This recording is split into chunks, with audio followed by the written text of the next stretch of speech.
तो ऐसा किस तरह देख रहे हैं लगातार जो औरंगजेब को लेकर के जो राजनीति हो रही है।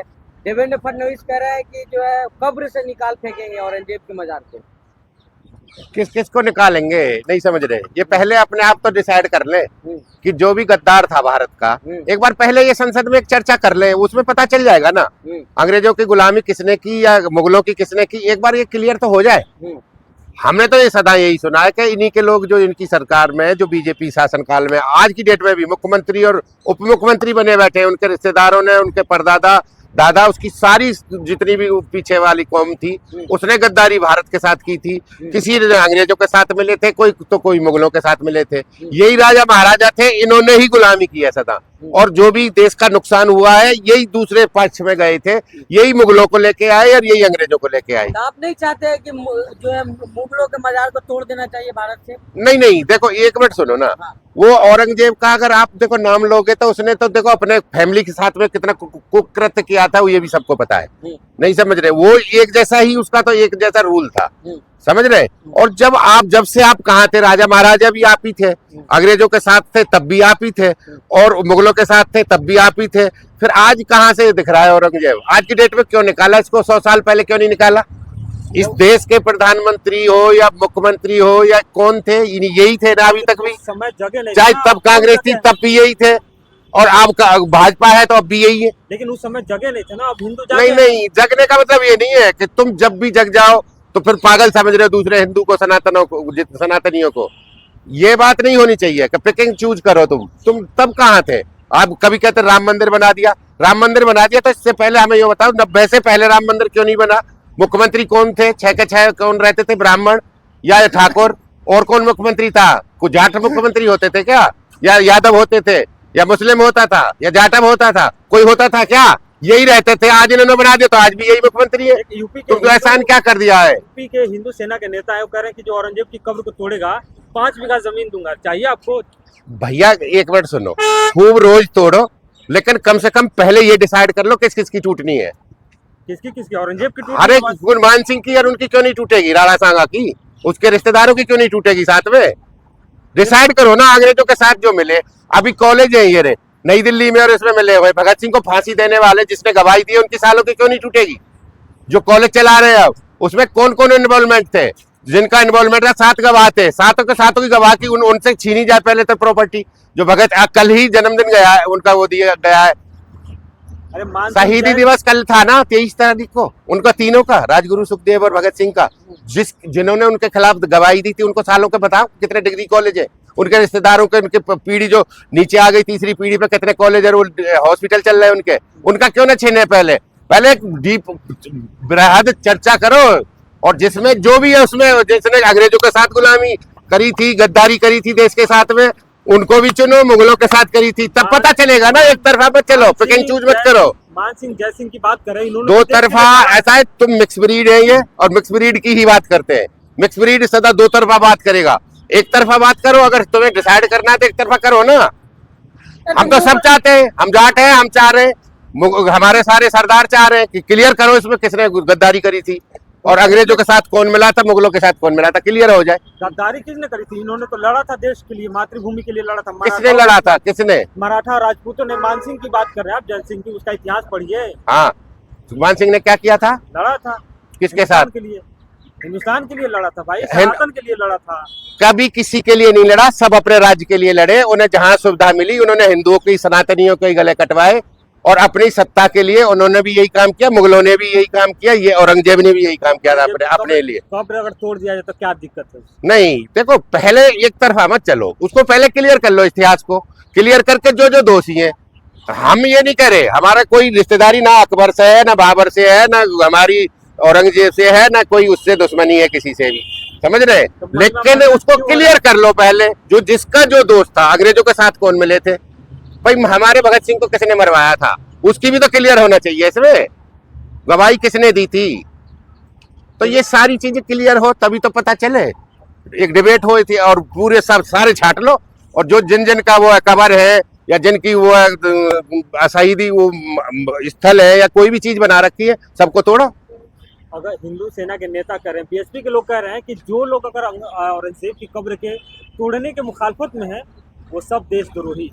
नहीं, देखो एक मिनट सुनो, देशद्रोही का मतलब ये है, देखो देश शांति से चल रहा है। अब ये कोई जरूरत नहीं थी, सबने मान लिया था, सबको पता है देशद्रोही कौन कौन है, सबको पता है ना, जितने हैं सारे नाम लिए हैं, तो इनमें से अपने आप छांट लिए जनता ने। देश बिल्कुल स्मूथली चल रहा है।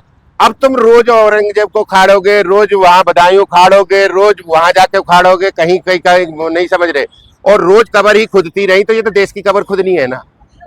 जो प्रोग्रेस के लिए जो आपको टाइम लगाना है, पुलिस को, फोर्स को, नहीं समझ रहे, सरकार को, उस पर आप कबर खोद रहे हो, मस्जिद खोद रहे हो, आप मंदिर खोद रहे हो, आप बोलता है उनकी नींव खोदवा रहे हो, उस पर जा रहा है क्या देश? अगर खोदना है, सबका इतिहास क्लियर हो जाएगा, सारा जिन्होंने अंग्रेजों की गुलामी की, सबका निकालो ना, कैसे फांसी इनकी हुई, या सुभाष चंद्र बोस को, इनका सारा डिटेल लेकर निकाला जाए, कौन कौन इसमें इन्वॉल्व थे। बताओ, मुगलों से आपकी रिश्तेदारी है? अरे यार, रिश्तेदारी की बात नहीं है ये। ये सारा क्लियर होना चाहिए, संसद में डीप डिबेट होनी चाहिए, उसमें लार्ज स्केल पे ये होनी चाहिए, जिन्होंने मुगलों के साथ, अंग्रेजों के साथ, राजा महाराजाओं के साथ में किसने गद्दारी देश के खिलाफ करी थी, और जिसकी वजह से देश को नुकसान हुआ, या सनातन धर्म को नुकसान हुआ। मानने वाले कौन लोग हैं? अब मुगल को मानने वाले, यार एक मिनट सुनो, ये कोई एक ऐसा फॉर्मूला तो है नहीं कि कौन मानता कौन नहीं मानता। अब मुझे तो पता नहीं कौन मानता है मुगलों को, या उनको कौन मानता है, राजा महाराजाओं को कौन मानता है, या अंग्रेजों को कौन मानता है। लोग आप क्या मानते हैं? देखो, मुगल यहाँ आए, ठीक है, उन्होंने आक्रांता थे, उन्होंने यहाँ आके लूटा, खसोटा, कुछ का तो ये भी लिखा था, देखो इतिहास है, इतिहास में तो हम ये भी देखते हैं। देखो, लूट के मत ले गए, बाहर तो कहीं जाने नहीं दिए, कबर में तो यहीं दबा लिए, भारत में ही रहे, सबकी कबर तो यहीं भारत में ही है, जो आए थे। नहीं, एक मिनट सुनो ना, जो भी था, जो लूटा उन्होंने मान लो अपने पास ही रख लिया, तो लेकिन एक चीज ये भी तो देखनी चाहिए कि उन्होंने जो कुछ काम ऐसे भी करे कि गांव हत्या पे बहुत क्रूर, अगर कोई हत्या कर देता तो उसके खिलाफ बहुत कठिन कार्रवाई होती थी। उसके बाद में जो चोरी या किसी को, गरीब आदमी को दुख दर्द देता था, उसके खिलाफ बहुत कार्रवाई करते थे। मुगलों का, अंग्रेजों का कुछ, देखो कुछ रूल सही भी थे और कुछ ये खिलाफ भी थे, लेकिन एक तरफा नहीं होना चाहिए। जो चीज है पूरा क्लियर हो जाना चाहिए। इतिहास गलत पढ़ाया गया था, बताया गया था। छावा फिल्म के बनने के बाद में असल इतिहास आई है मराठाओं के। देखो, पिक्चरों में तो कोई कुछ का कुछ दिखा देगा, नहीं समझ रहे, उसमें कोई वो इतिहास का कोई उसमें नहीं होता, वो तो अपनी टीआरपी पाने के लिए या पिक्चर को हिट करने के लिए कुछ का कुछ दिखा देंगे। छावा मूवी टीआरपी पाने के लिए है? अरे मराठा इतिहास को जिंदा किया है, छत्रपति शिवाजी महाराज को जिंदा किया है। एक मिनट सुनो ना, अब इतना डीप बता कौन बताएगा, जब इतिहास में जो चीज है वो उनको क्लियर कर नहीं रहे, और जो जिन्होंने बिल्कुल अब 200 साल पहले देश के प्रति जिन्होंने नफरत थी या देश के खिलाफ जो काम करके गए, उनका खोलो ना पहले। आप उतने पीछे जा रहे हो, वहाँ 300-400 साल पीछे क्यों जा रहे हो? पहले तो अंग्रेजों वाले तक का, पहले 100 साल तक का लो इसमें, और फिर 100 साल के बाद अगली 100 साल पे चलो। धर्मवीर जी, अगर मुसलमानों के निशानियों को मिटा दिया जाए हिंदुस्तान से, तो आपको क्या दिक्कत है? हिंदू राष्ट्र बनाना है कि नहीं बनाना? यार, निशानी मिटानी है तो मिटाओ, लाल किले को, उस पर जाके आप क्यों तिरंगा लहराते हो? 15 अगस्त का क्यों भाषण देने चले जाते हो वहाँ? वो पहले से पहले ही खत्म कर देना चाहिए। मिटाना है तो यहाँ जाओ, ये इंडिया गेट पर जो उनकी लगी हुई है ना, सारे जो नाम लिखे हुए हैं, उन सब नामों को जो इन्होंने बनवाया है, इन्होंने ही तो बनवाया है, मोदी जी ने। जो ये इंडिया गेट पे शहीद स्थल, फिर उस पर क्यों लिखे हुए 39,000 मुसलमान? और उनको भी हटाओ, सबको जाके खुरच दो, उनकी भी, उनको कब्र में जाके। अरे तो सारे नाम मिटाओ ना, फिर वहां भी चलो, लाल किला, और उधर को वहां भी लाल किला, और वो तुम्हारा आगरा वाले पे, नहीं समझ रहे, ताजमहल पे, उसको भी हटाओ। उसको क्यों तुमने वो बना रखा है 7 माजूबा? ऐसा नहीं है। देखो, एक तरफा और ये कंफ्यूजन वाली बात, या पिक एंड चूज वाली, जो तुम्हें अच्छा लग रहा है, वोट मिल रही है, उसको तुम चूज कर रहे हो, और जो आपको अच्छा नहीं लग रहा है, जिससे तुम्हारी वोट खराब होंगी या सही नहीं है, उसको आप दबा लो। ये नहीं, ये दो तरफा जो बात करते हैं ना, ये दोगले आदमी, एक तरफा बात करो, एक जैसी करो सबके लिए। 300 साल पहले की बात है, जुल्म हुआ था, उसका हिसाब अब लिया जा रहा है, दिक्कत कहाँ है? नहीं, जुल्म में एक बात तो बता दो, आज जो संतानें हैं, हमें क्या पता है वो हिंदू थे, वो भी हमारे थे, कन्वर्ट हुए। आज अब हम उनसे क्यों लड़े, ये बताओ, क्यों लड़े? अब जब थे तो वो भी हिंदुओं को चेंज कर गए, वो तो है, तो वो आज हिंदू ही अत्याचारी थे। चाहे आज उसने मुस्लिम वो धर्म अपना रखा, अत्याचारी थे। अत्याचार का देखो कोई पैमाना नहीं है, उसने अपने उसके भाई के खिलाफ, अपने बाप के खिलाफ किया नहीं था क्या अत्याचार? उसने तो सबको एक जैसा लेके चला। उसमें कोई ऐसे थोड़ा ही था कि वो केवल हिंदुओं के प्रति उसका वो था। वो जो क्रूर आदमी होता था क्रूर होता है। अब उसमें कोई ना हिंदू होता है ना मुसलमान होता है। जो किया था वो इतिहास में है। अगर करना कार्रवाई करनी तो सबके साथ करो। उसमें मुगल भी लो, मुगल काल भी लो, उसमें अंग्रेजी काल भी लो, अपना इसको भी ले लो 100 साल भी। इसमें भी तो बहुत वो हो रहा है क्रूर। ये सारे जो भाजपाई भरे पड़े हैं, कोई बलात्कारी करके आ रहा है, 49% विधायक और सांसद भ्रष्टाचारी बलात्कारी ये भरे पड़े, इनके खिलाफ भी तो करो कुछ।